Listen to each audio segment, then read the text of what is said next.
Kas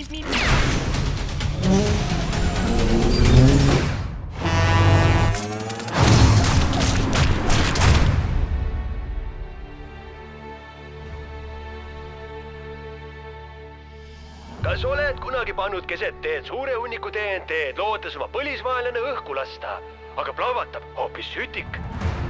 Kas oled kunagi proovinud langevarju avada, aga välja kukub ainult hulk söögiriistu? See pole sinu süü. Akme on õe!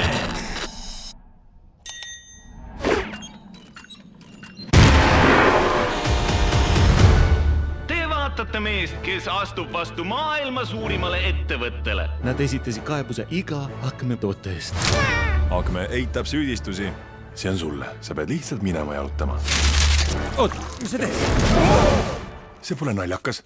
Multikad peaksid naljakad olema. See on põnev, kõik silmad on sinu peal. Näita neile, mida oskad.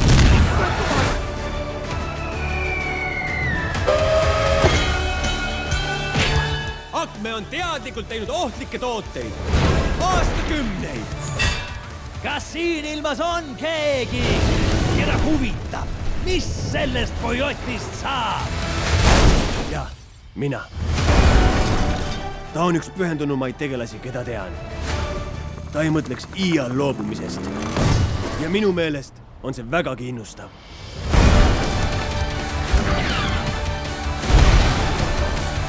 Ma ei taha, et ta kardaks, ma tahan, et ta häviks! Taganeme! Taganeme! Me kõik loodame su peale, tšau! Olen siin püksata modellitööks. Boyot versus Akme. Mida sa nägid? Arvasid, et tägin. Arvasid, et tägid? Ma ei maksa arvamise eest, ma maksan nägemise eest. Aga ma ju tägin, ma tägin! Mida sa nägid? Keda sa tägid? Varsti kinodes.